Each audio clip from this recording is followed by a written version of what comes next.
If you could remember, part of protest and dissent, which I have discussed in the very first semester, the importance of protest and dissent, but this class is not going to be how to make protest. It is about the historical context of the protest, and also it is very important to understand the importance of protest and dissent in democracy.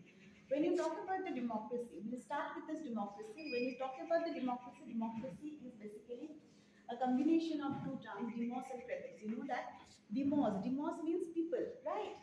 Demos means people and kratos means rule. So democracy is basically a rule of people, a rule of people, by the people, for the people, right? So when you are talking about the democracy, democracy is rule by the people, and that is irrespective of class, caste, religion, irrespective of even creed, gender, right?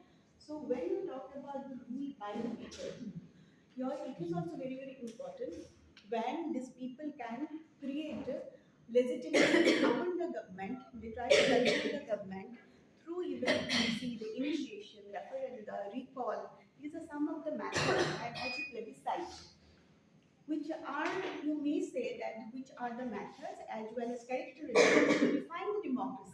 At the same time, help to achieve people's legitimacy over the government. Okay, so it is very important to understand the democracy, and when you talk about the democracy, it is quite important to have a space for dissent and protest. Okay, because it is ruled by the people, and people has the legitimacy. People will decide the legitimacy of the government, and it is also it is not simply a rule by the people, or it is not simply a form of government. Rather, it is also a pattern of culture. It is a way of life.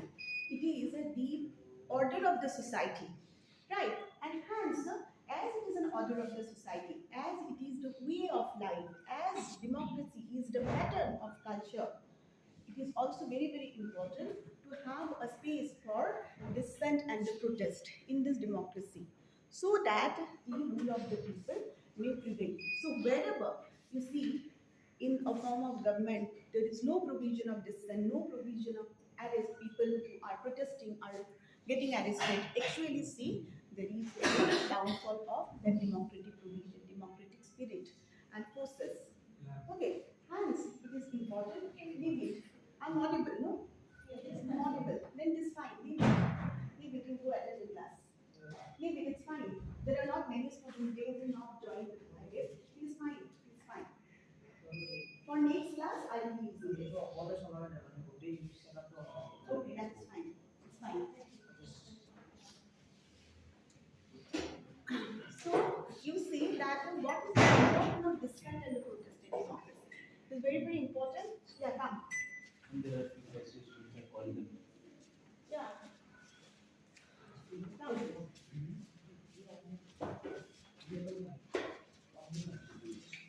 So my own. sit down. Right? Okay. Not yet done. Okay, that's fine. Put it down and you close this window.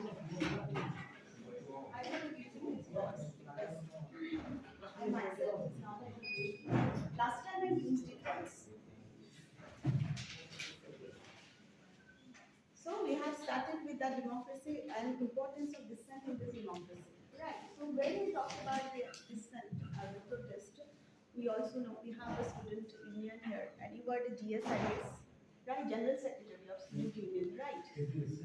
AGS. Okay. So anyhow, you have a fair idea about the kind of you say kind of goals that you were working on, objectives that you were working on. So when we are talking about the protest, it is not something which is a very new phenomenon. Protest, or you talk about the movement now. So we talk about the social movement. When it's a social movement and protest is just a tactic. Okay, when it's a movement is basically um, an action which is directed to bring socio-cultural economic change into the system, right? And also to create legitimacy of the government and create legitimacy of the rule. So when you talk about the social movement and try to associate it with democracy, you actually see goal is also similar. So in democracy, we talk about the space for dissent protest, okay, because it is a rule by the people, and it is ruled by the people irrespective of caste, class, religion, etc. And it is also a way of life. It is also an order of the society. It is also a pattern, cultural pattern, and hence it is quite important to have that space that you can speak. Okay, so when you speak, you can also speak against the government. There are certain formal methods also through which you can represent your voice, and that's how you can also say there is a representational democracy, because the one who is ruling us is actually our representative, they represent us, right?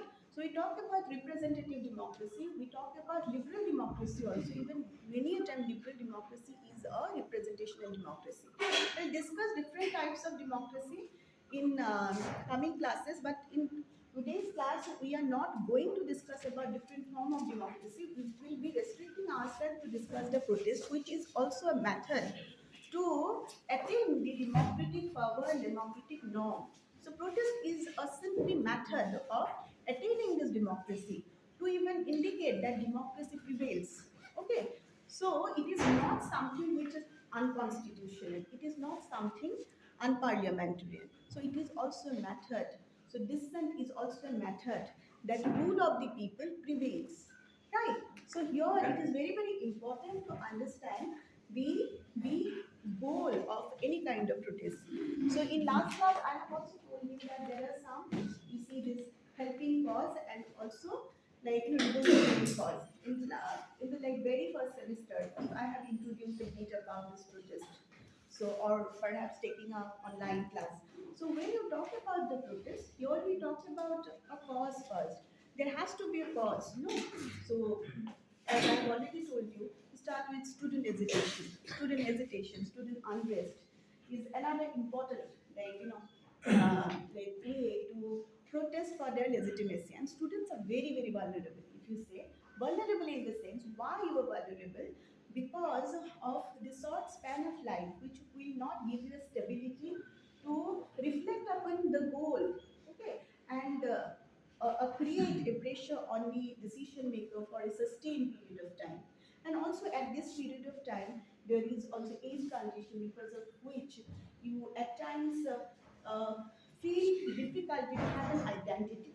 So you are also very perplexed with this identity called student identity, and you do not have a specific identity, and for which you can develop a cause, and for attaining which you can have a method. So you said that students are very, very vulnerable, and I will say that students are vulnerable at this point in time. So student hesitation, it is also not something very, very new. So we have peasant movement, right? We have also, you say, ethnic and sectarian movements are also there. So when we discuss about this movement is basically, it is also an action to bring the socio-political legal change and to exercise legitimacy of the government and at times challenging the existing social order. Okay, and protest is one technique. Okay, and to have social movement, you need to employ certain method, right? So it is important. So social movement is also important. Now you see, I'm not telling you how to like how to create a movement, okay? But how to study a movement is very, very important. How will you study a social movement? And in order to study a social movement, so definitely you have numerous examples of social movement here in India, right? So pigeon movement.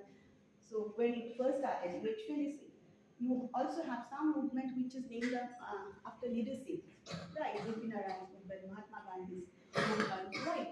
And also developed under the cult of the personality. Certain movements are developed under the issues. Okay, so issues are very, very important at the same time. When you talk about the movement, issues are important. Leadership is important. Ideologies are important.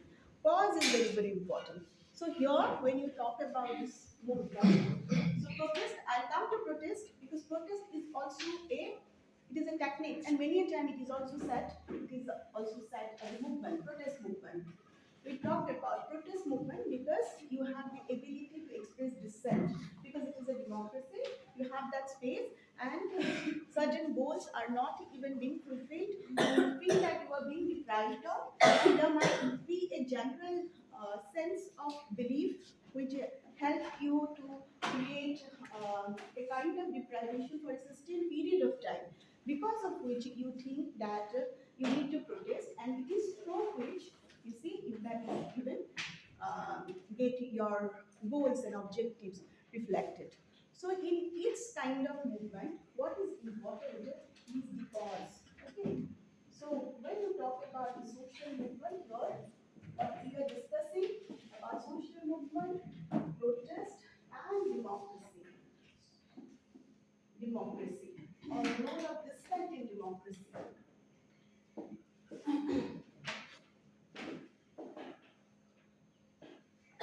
So here there is a cause, and this cause may be healthy cause or revolutionary cause, right?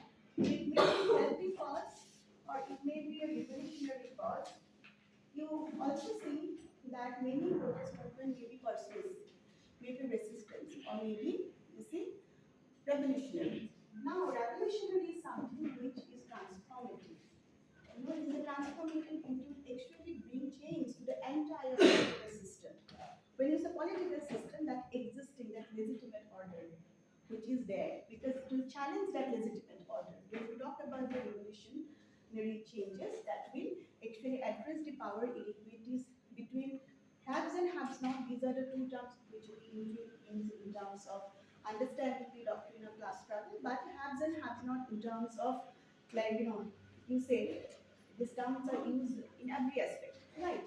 Understanding the accessibility of even this digital technology, and understanding accessibility to other social resources, right? So we actually try to, sorry, Revolutionary leads to. transformative. So when transformation is like which kind of things?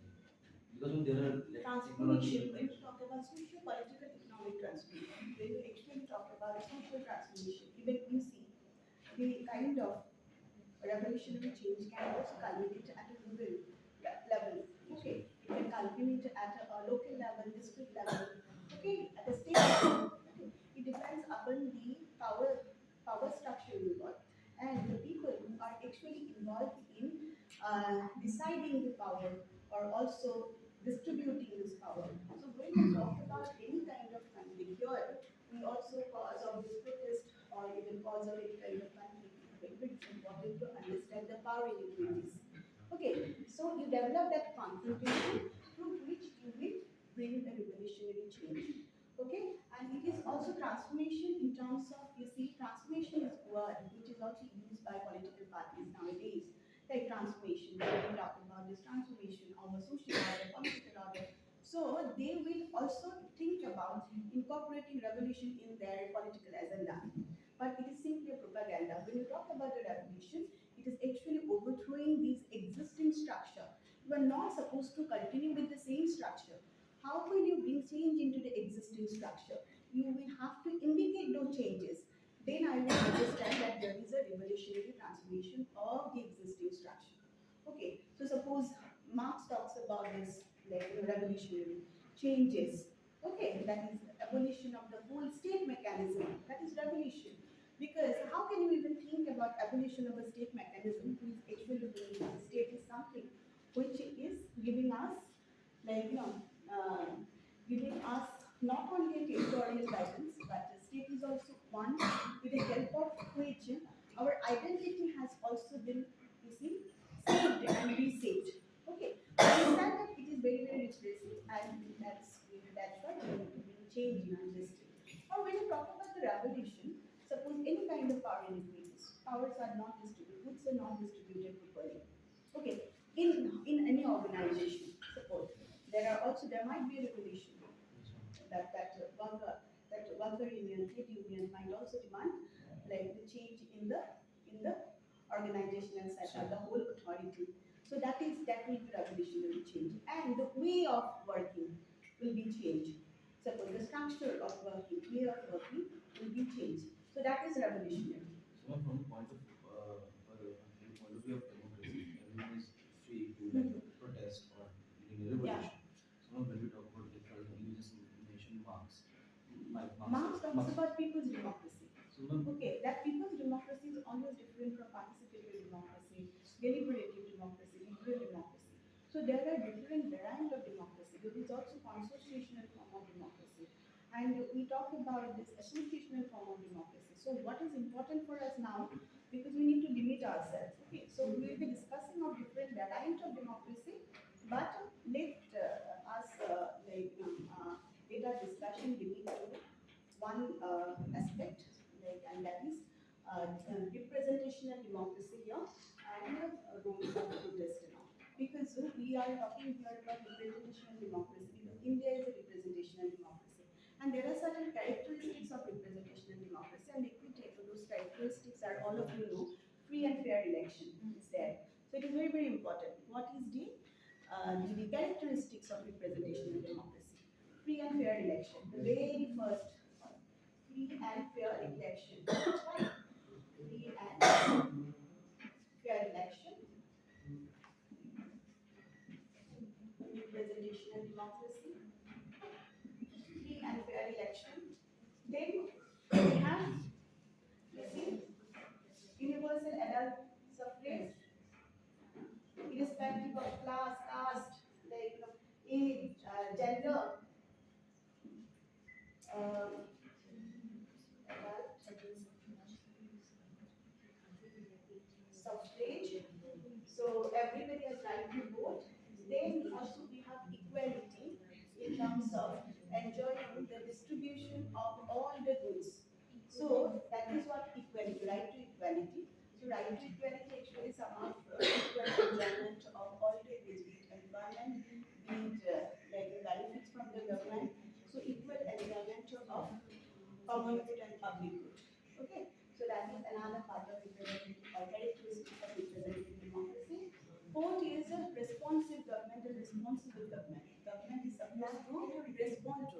Sorry, Can you repeat the third point? which one? Third point of characteristics of representation. It's the one you just said right now. What was equal? Okay, equal enjoyment of goods and service by the government. Okay. Responsive, responsive and responsible government. Okay. Then you have that constitutional government. Very, very important part. Constitutional government. I'm going to explain. Then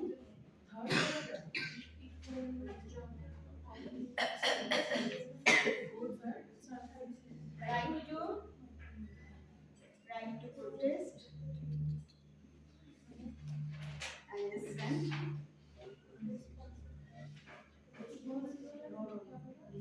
Basic characteristics. Learning something. So these are the basic characteristics of this representational democracy. So India is a representational democracy, and these are the characteristics: free, fair election, universal adult suffrage, right to vote. You also have right to form association. Okay.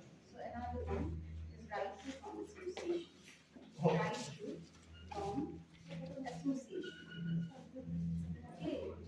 So this is also there, right to form association. Total 7 points, So, right? yeah, 7 points are there, no? So you actually see these are the characteristics of representation of democracy. As I've already told you, you come here, you can also sit. You sit here. So you see that for your equal enjoyment of goods and services.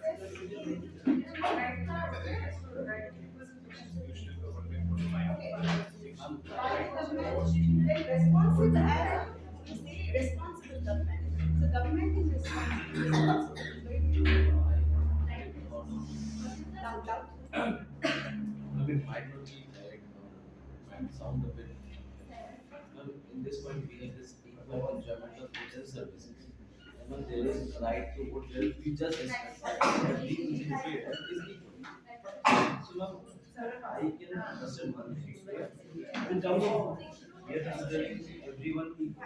Wait. He has a query. Okay, Subham has a query. So in terms of vote, if we are calculating each and everyone equal, I'm sorry. You can go to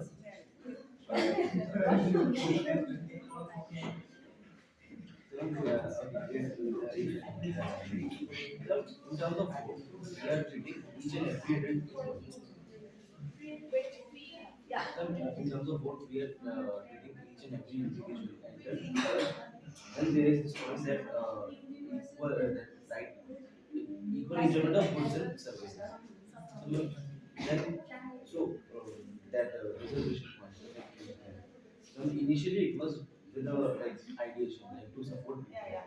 in current times. Scenarios have changed. So if it still exists or it still persists, then So okay, you are talking about reservation here. So when you talk about the reservation is basically to establish equality. Here I am not going to discuss about the reservation because it is a very complex matter, and many people have supported reservation, many people do not support because you see the situation coming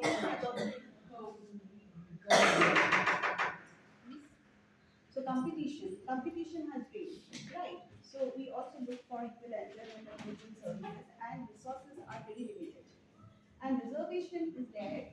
There are also twin goal of reservation in order to establish formal equality and to even convert formal equality to the person equality to formal equality. So we person equality, and there is also a constitutional right. When you talk about the constitutional government, India is a constitutional government, and hence we talk about the representative democracy.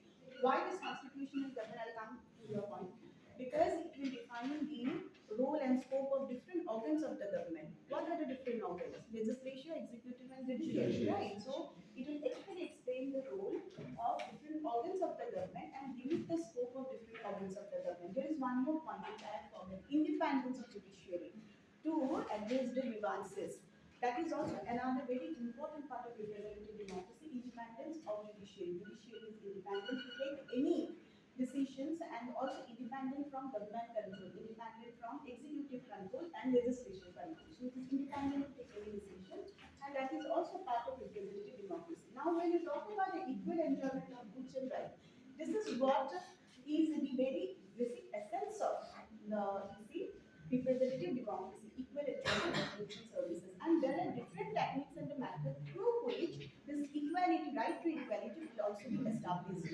There are different methods and the techniques. Like we talk about this form, this person equality, and in constitution, right to equality, everybody is equal in terms of getting public employment and removal of these titles. That is also another right.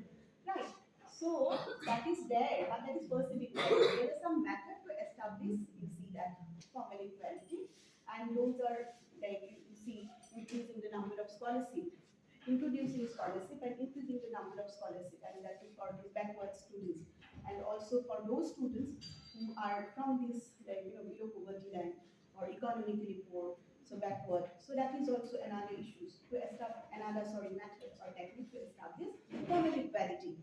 So these are some of the methods. Even this discrimination, reverse discrimination, who cannot treat everyone without even looking without you cannot treat everyone equally at times because men and women are also not equal.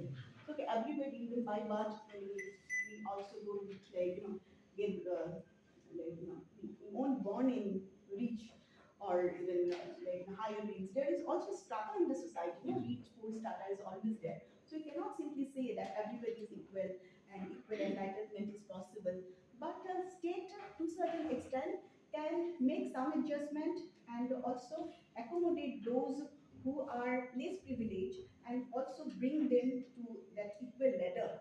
So there are some methods and the techniques how to make those provisions and also ensure equal distribution of goods and services through those provisions which a state may ensure.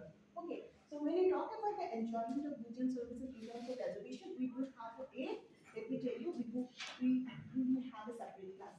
because in one class we cannot discuss about the resolution because whole cultural issues and this historical context we have to set. Okay, so you cannot simply say and whatever Mandal report, you actually know Mandal Commission's report, Okay. it has been criticized. At the same time, it has also got some points which actually worth its credit.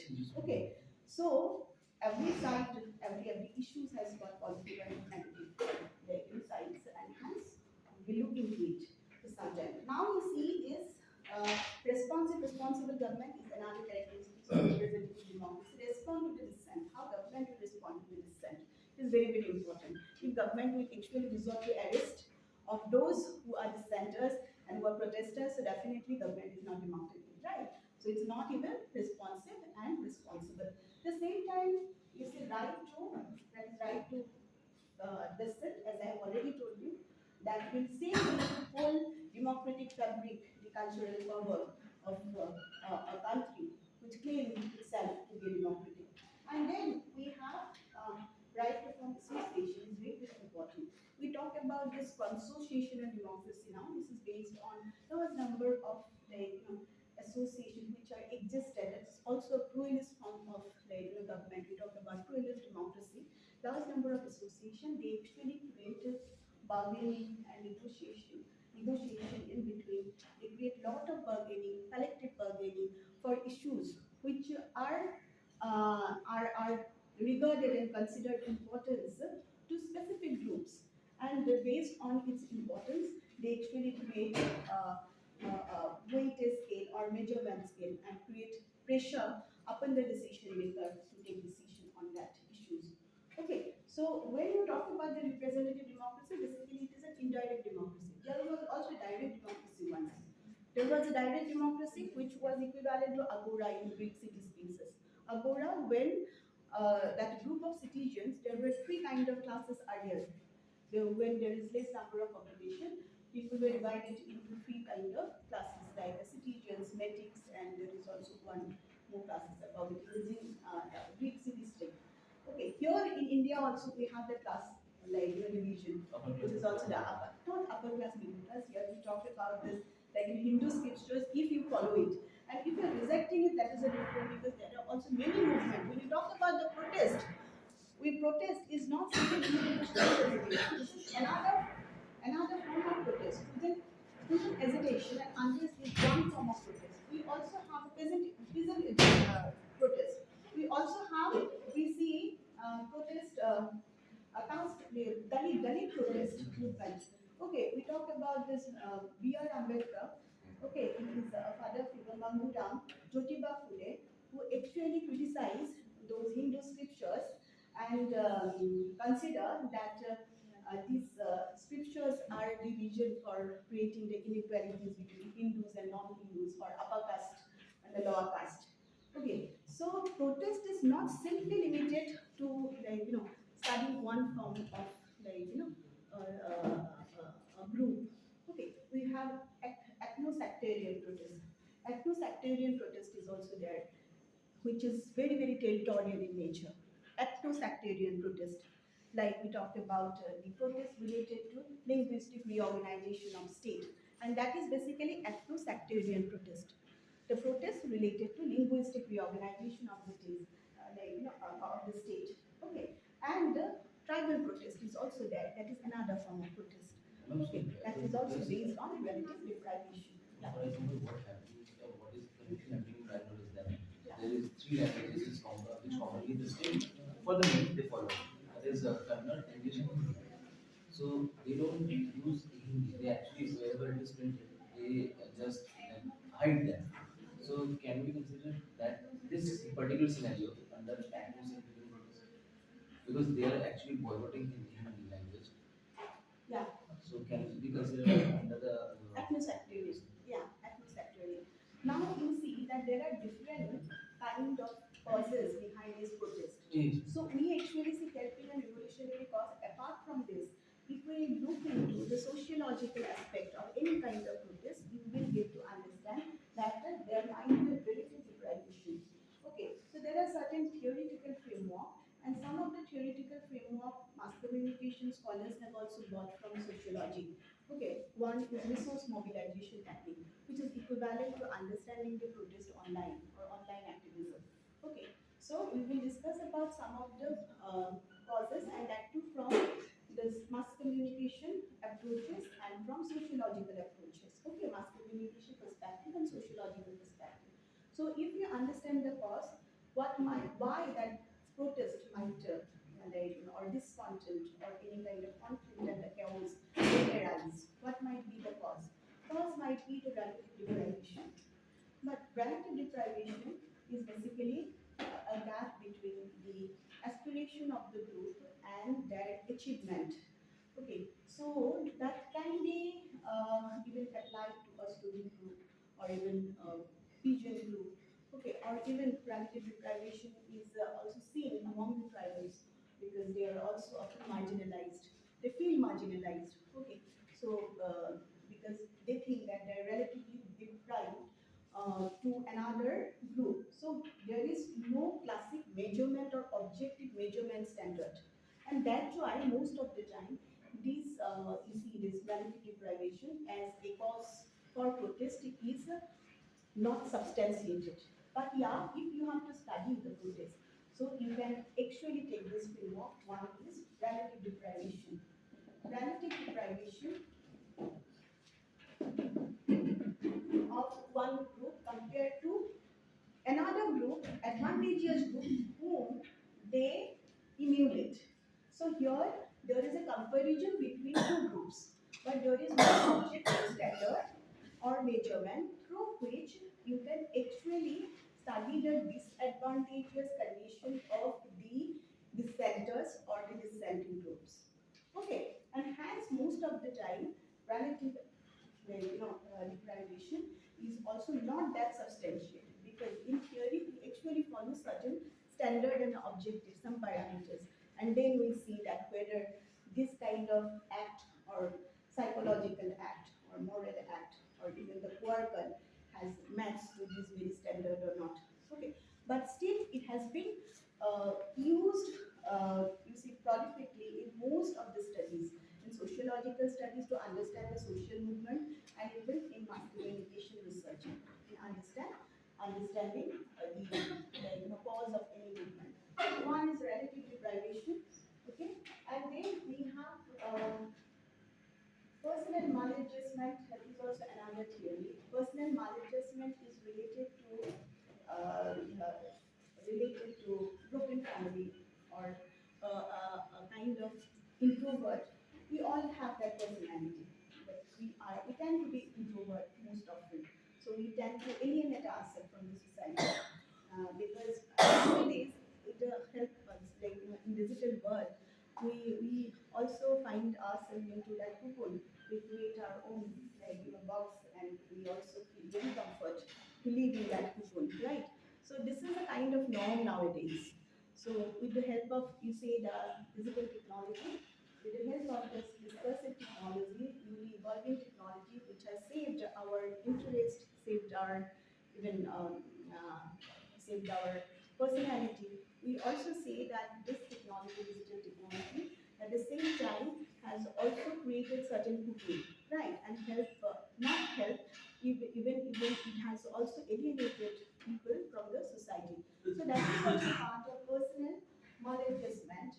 Okay, personal maladjustment when the person or the group is, you see, is alienated from the rest of the society. It might also happen that they are institutionally marginalized.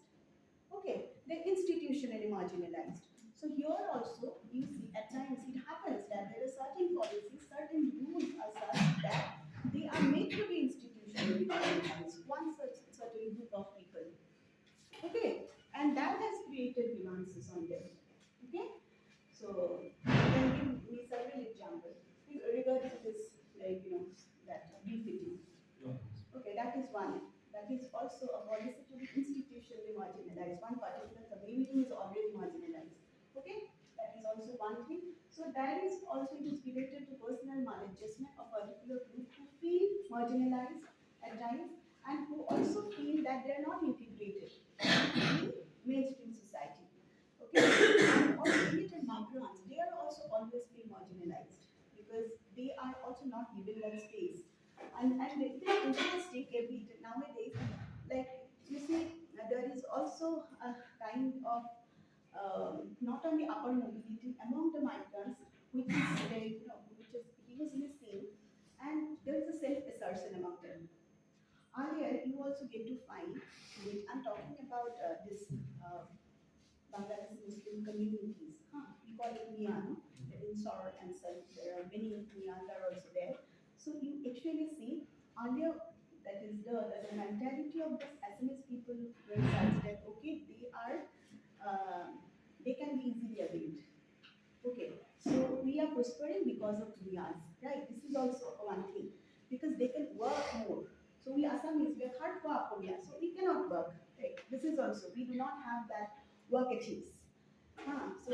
This is what one thing. But people who are actually who are coming from like outside or even who are migrant, they have creating a kind of work culture here. Okay, they can work more. So we love to spend the ladies' life, but we don't love to work. That is a kind of mentality. But this mentality has changed nowadays, and because of this immigrants issues, which were once a problem, but at the time it has also created to change the mentality of many Muslims. Right? But the thing is that earlier they had a, they're equally available. Now they have shown that self-assertion. Self-assertion in terms of their own community, they'll benefit their own community. This is politics, you see. They'll benefit the members of the own community. At the same time, they also started demanding their assertion with their rights, their identity. So, okay, those पहले कैसा था कि they were quite humble, even humble to the extent that they can get discriminated, they can get demeaned. And now they have been so very assertive, all of a sudden you get to see that you need to shout for your right. So there is also, you see, this is called, huh? So in that That's a shift in understanding the behavior, the psychological setup. So I'll be discussing about it is not about good or bad, it is about the technique of self-assertion. So at times you might say it is good, at times you might say it is bad, but I'll come back to you. So, I was saying that in the outcome of suppression, when there is suppression, when the person is working, that feeling becomes the power. So they have been suppressed to that extent that now they are revolting. Yeah, they're revolting. Technically, Like that. technically. Technical self-assertion is there. That is what I'm saying. But situation has been changed. There's intermingling everywhere. You get to see there's intermingling of the caste. When you talk about the caste, earlier there was a time no intercaste marriage. There was intercaste marriage, right? And the Brahmin class, they were like very isolated. Marriage happened. If you have seen the movie Adagio, you will get to see. Even if you read the novel of Amadureza Musami, you will get to understand the status of Brahmin community in the society and how they treat themselves. But situation has been changed a bit. But you cannot say the situation has completely changed. But yeah, to certain extent, situation has been changed. Okay. So and there is a struggle for those resources, struggle for rights, and that struggle becomes sometimes so very cutthroat, so very competitive that many times the one who is deserving also won't get it because there is a struggle, extreme level struggle and extreme level. Okay. That is it.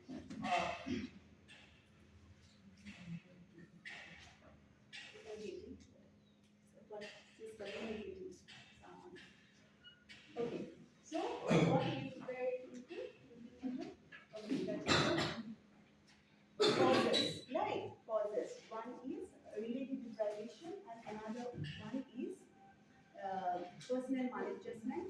And when unbroken family ties, that is also related to many people who feel at home in the family, also with the family. Many people. So often they feel that they have to do something for the society, but they don't feel at ease with the family. Okay, so that might also be the reason for see personal maladjustment, and also this, this kind of behavior might improve their self-perception. Okay, so why there is a basis when we understand it?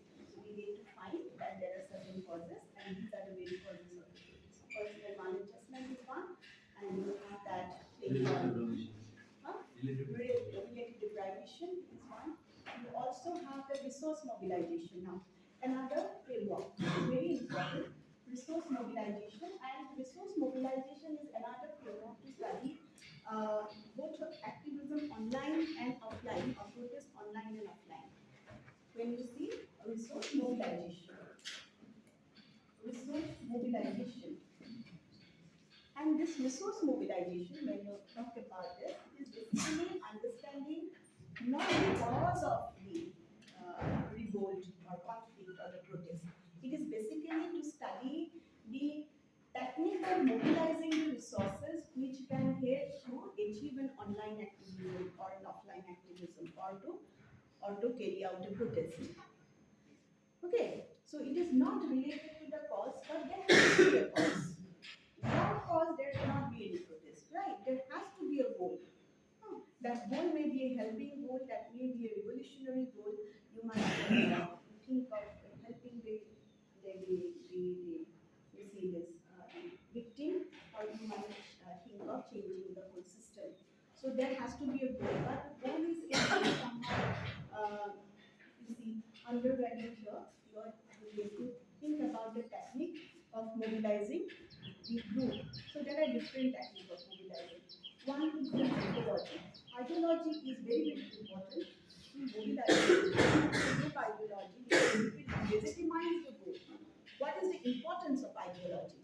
Ideology will provide the legitimacy of the group and objective of any conflict or protesters. Okay, so it will provide the legitimacy, and it will also interact with the interest of the group.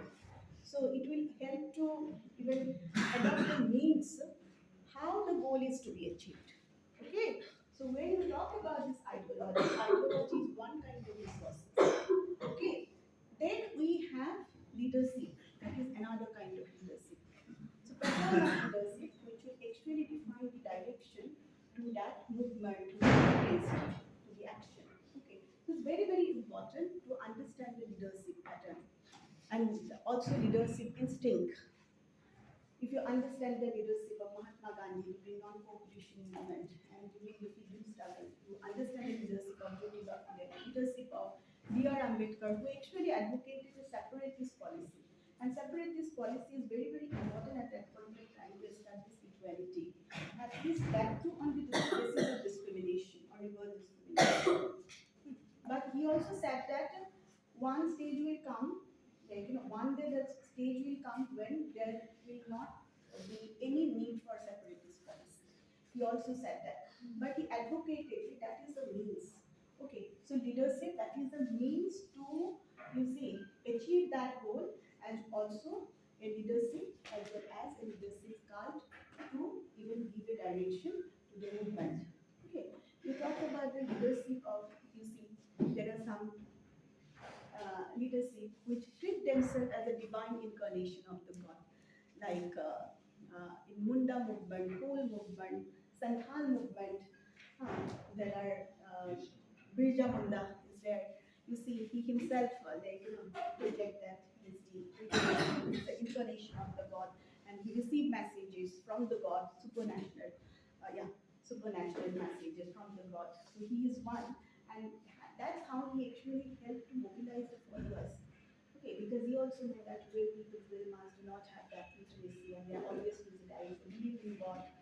Okay, so God is something they can relate more with. So he implemented that technique, that he got the message from the God, and God told him to mobilize the mass against the existing order, against the government. So typically we're talking about the cult which is formed. That is a leadership cult. Yes. Yeah. So that is a technique also. So in all the Santhal revolution, we talk about this four revolutions. Okay, that is and that Munda rebellion, and there is also Sannyasi rebellion. One Sannyasi rebellion is not something very, very like it was there during independence period, like prior to independence period. Okay, during British period, when sannyasis, Baba Fukirs were the agent of mobilization of the rural mass who are ignorant. So now you see the sannyasis, they are a bit like sophisticated, and they do have a propaganda as well as a dart to motivate the masses. Earlier, those sannyasis did not have any propaganda and propaganda. Agenda was there, but they did not have that propaganda. They simply sent certain message because to the real masses, and real mass had like more you say believe and trust on sannyasi. And in that way, also sannyasis help to create anti-independence struggle, create force or create a consciousness for anti-independence. Sorry, sorry, that is what is help to create that what anti-British struggle. Sorry, anti-British struggle. Sorry. Okay. Okay. So that was the cause. Okay. So then what we need to understand is the change strategy. Okay. So here in the protest movement in democracy, so definitely there is a change strategies on this side. Target is very important even for media advocacy also. We talk about media advocacy, so it is very important for us here to define the target. Target may be primary target may be secondary target. Okay. So first is the cause, then we have the change target. Okay. So here when you talk about this target may be primary and the secondary. And when you talk about this primary target are the decision makers who will actually make the decision to even to create a change in desired direction. And the primary and secondary target is those targets which will actually help the primary targets like the media, mass media, is the secondary target. So here in protest also, many a time protest is associated with the media advocacy. Even newspaper has developed affinity with the social groups and even many NGOs who culminated various protest activities. Okay, so hence we very important to understand the target, and while understanding the target, it is also important to understand different kinds of advocacy. Like we have mass advocacy here, we have legislative advocacy, we have interest lobby advocacy. Okay, so here we actually see in after understanding the sales target, it is important to understand the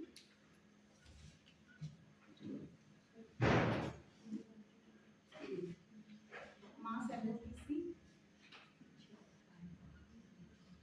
or mass media advocacy,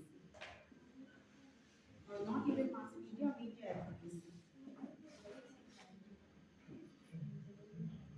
And then, and these are part of resource mobilization. Let me tell you. Okay, are you getting? So when Coming we step talk by about step. resource mobilization, so what kind of resource we are talking about? Like for example, Resource is leadership, leaders. ideology, Okay. rules and laws and procedure through which the objective can be achieved. Okay, resource is the support of the mass. Okay, so how we do mobilize those resources? With the help of mass media, with the help of legislative advocacy, in fact, with the help of even elite Basically, we are talking about the how can we mobilize them? human and social resources. Social business, how can we mobilize them? Yeah, as well as human resources. When you talk about the massive work, it is all about. When you talk about demonstration, direct action, it's all about resource mobilization. Right? Talk about leaflet distributing, ticketing and all. Leaflet is distribution and leaflet is different, right? So it is also part of resource mobilization. Okay? So mass advocacy, media advocacy, then you see this lobbying is very important. Lobby is important because in order to have a lobby advocacy, you need to have some knowledge about various legislation, existing laws, the background information of the laws, and how the context is being created, and who are the person who are going to be lobbied, and information about their past. Okay, so lobby advocacy is one kind of advocacy, and through which you can mobilize resources. Mass advocacy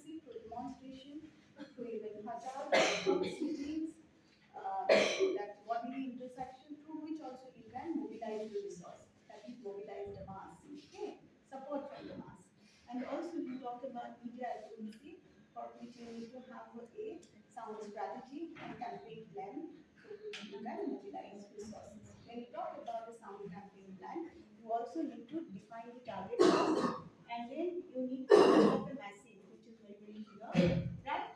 Very clear message. You need to have analytical skills, communication skills, very, very important. You need to have organizational ability, which are quite important for even media advocacy, as well as you need to think wider, think bigger. You need to know how to use different system, different different setups and different mindset work together. And analytical skill is important.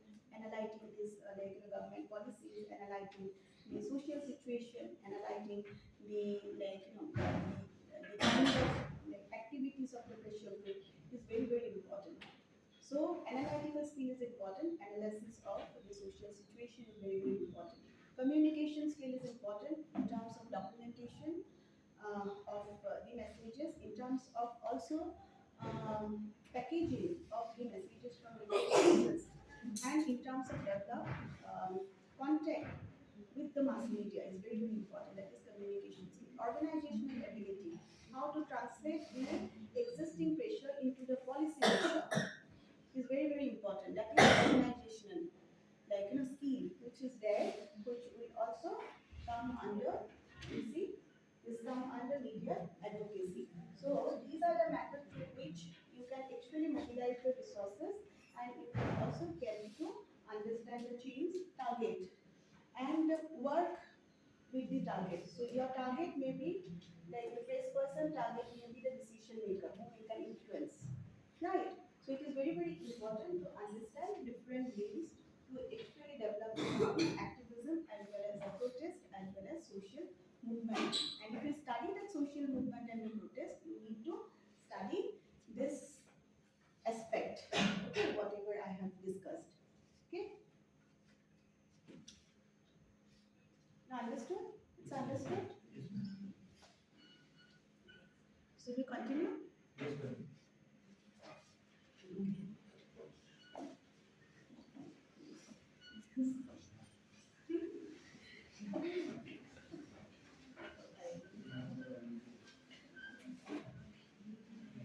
I guess today like this would be enough for our children. If everyone agrees. Yeah, yeah. Yes. Huh? Yeah. Tell me.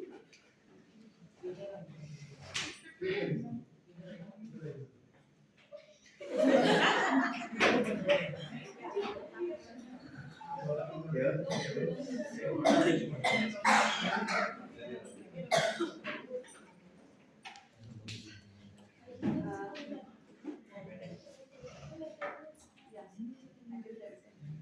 I have got only one seat and fine then. And I'll be discussing about online activism later. I'm not going to have many more classes with first semester, only 2 classes. I've already missed 1 week because I went to Dharamsala for some purpose. So, and then again, we see that after I came back, we get to see advent sports events have already started. So that actually made me miss a few classes. So the thing is that how to cover the syllabus remaining portion and that in 2 days. It will be a very commendable job and challenging job for me. But one thing I'll say is that online activism, I told you there is a reason behind why I told you to join this class like that. Anyhow, as a part of digital media, new media, so you need to understand online activism. And I have elaborately discussed about the cause, what is democracy, and the form of democracy, representative democracy, the characteristics of representative democracy, and also importance of dissent in representative democracy, as well as so what you understand by cause. There are different frameworks are there to understand the cause of any kind of protest. Protest is important. So I've elaborated it, and I have also elaborated about this, this target. And when you talk about a change target, it is very, very important to understand understand primary and secondary target. Primary target are those who are basically the decision maker. Secondary target will influence the decision maker and basically the mass media. And a part of it, what we need to do is to understand various tactics and the strategy like mass advocacy, media advocacy, interest and lobby, interest group advocacy or lobby advocacy and legislative advocacy. These are some of the strategies. So through which you can influence the target, both primary and the secondary target. And let me tell you, this is also part of resource mobilization theory. That is theoretical framework to understand the cause and you see basically the cause as well as the anticipation of this movement. We also have another theoretical framework, relative deprivation theoretical framework.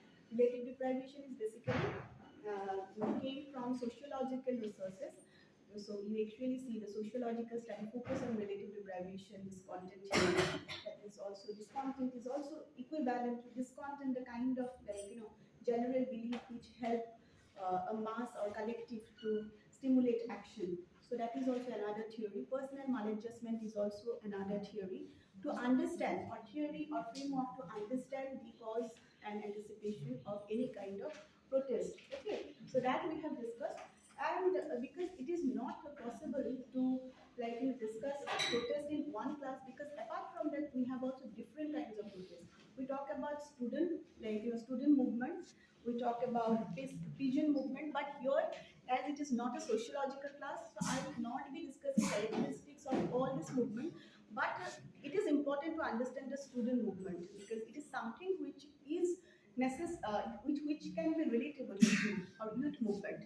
And when you talk about the youth movement, when you understand the detail, you understand the cause, understand the change target, change agent, it is important to understand the types of hesitations. Like there is also programmatic hesitation. One is programmatic hesitation. Let me tell you, programmatic hesitation. Programmatic hesitation, or this usually is in terms of youth hesitation. Even this programmatic hesitation cannot simply be related to youth, but yeah, if we study, it is related to program and which can challenge the existing order. Any program, existing laws which can challenge the established order. Okay, then there is also another hesitation, that is resistance hesitation. This may be youth hesitation, this may be fusion hesitation or ethno-sectarian hesitation. When you talk about regime-based hesitation, it is basically related to again change the existing structure or change the legitimacy of existing structure. But the thing is that here it is related to one particular regime, the politics of one regime. So the territoriality definitely comes. And then the third one is issue based, and another one is interest based. So when you talk about interest based hesitation, it is basically revolves around certain interest of the group, and that will help them to express their collective goal and collective will. That is called as interest hesitation. So it is not necessarily overthrowing the legitimacy of the existing government. Okay, that is called the interest hesitation. We also have issue-based hesitation. Issue-based hesitation can be getting around you see that demand or release of this what is that what was the name of that person? Jeff Fisherman. No, that Muslim person. There no. Zepi Narayan's movement. So it may be. Jeppy Narayan, no, Jeppy Narayan is so, but he also his effort to release Syed Abdullah. Okay, okay, as well as you see this issue may be against this inflation. Issue may be this what any kind of increasing of fees in the college or also teachers absenteeism or in the college or class. So anything. So so that is there are four kind of basically you see, that aspect which you have to see in any kind of hesitation event that can be reflected in youth hesitation, youth unrest, as well as is it unrest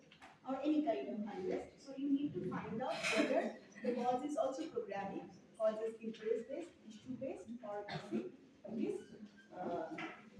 is what risk-based. And many movement also got names from their territoriality. You see, Assam movement is there. Like we talk about Telangana movement. So territoriality, or you say the geography also define many movement. Leadership define many movement. Leadership cult will define many movement. Ideology will going to define many movement. And these are some of the resources available. Territoriality that will always define the movement, that will help to define or label the movement. There are some primordial characteristics, primordial procedures, characteristics of one particular group, a caste group. Their injustice hidden, which historically they have suffered according to their also. So these are the primordial characteristics of that caste group. Okay, there are some primordial characteristics of different groups, and that will also help to label a movement. So how do we label a movement based on the leadership, based on ideology, based on territoriality of that movement, geography of the movement. So it is important to understand the movement in the democracy. Okay, so I stop here. You understood no? What movement is?